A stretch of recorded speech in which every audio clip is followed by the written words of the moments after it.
Hello दोस्तों। आज हम फिर एक नई कहानी लेकर हाजिर हैं। हमें उम्मीद है कि आप लोग इस कहानी से जरूर प्रेरित होंगे। तो चलिए शुरू करते हैं। सबसे बड़ी समस्या।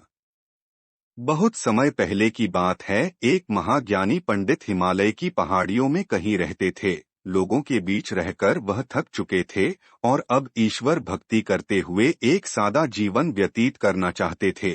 लेकिन उनकी प्रसिद्धि इतनी थी कि लोग दुर्गम पहाड़ियों, सकरे रास्तों, नदी झरनों को पार करके भी उससे मिलना चाहते थे।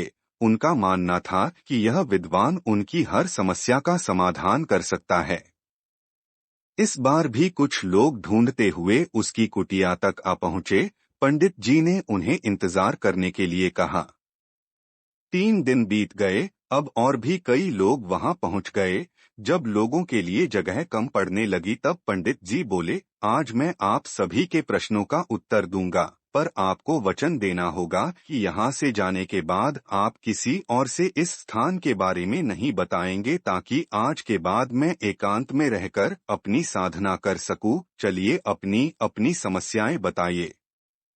यह सुनते ही किसी ने अपनी परेशानी बतानी शुरू की, लेकिन वह अभी कुछ शब्द ही बोल पाया था कि बीच में किसी और ने अपनी बात कहनी शुरू कर दी। सभी जानते थे कि आज के बाद उन्हें कभी पंडित जी से बात करने का मौका नहीं मिलेगा, इसलिए वे सब जल्दी से जल्दी अपनी बात रखना चाहते थे।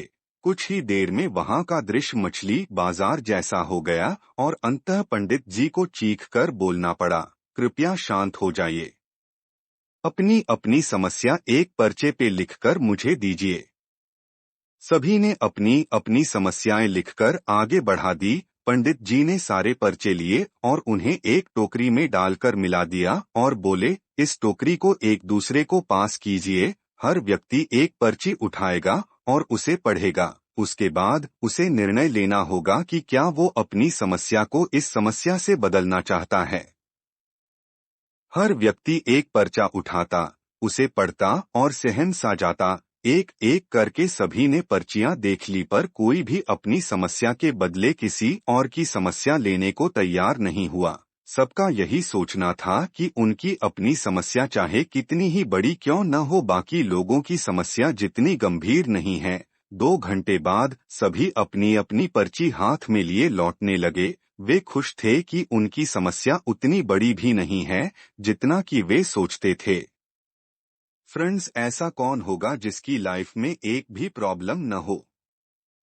हम सभी के जीवन में समस्याएं हैं। कोई अपनी हेल्थ से परेशान है तो कोई गरीबी से। हमें इस बात को स्वीकार करना चाहिए कि अगर जिंदगी है तो छोटी बड़ी समस्याएं आती ही रहेंगी। ऐसे में दुखी होकर उसी के बारे में सोचने से अच्छा है कि हम अपना ध्यान उसके निवारण में लगाएं, और अगर उसका कोई सल्यूशन ही न हो तो अन्य प्रोडक्टिव चीजों पर फोकस करें। हमें लगता है कि सबसे बड़ी समस्या हमारी ही है, पर यकीन जानिए इस दुनिया में लोगों के पास इतनी बड़ी बड़ी समस्या हैं कि हमारी तो उनके सामने कुछ भी नहीं। इसलिए ईश्वर ने जो भी दिया है उसके लिए थैंकफुल रहिए और एक खुशहाल जीवन जीने का प्रयास करिए। धन्यवाद।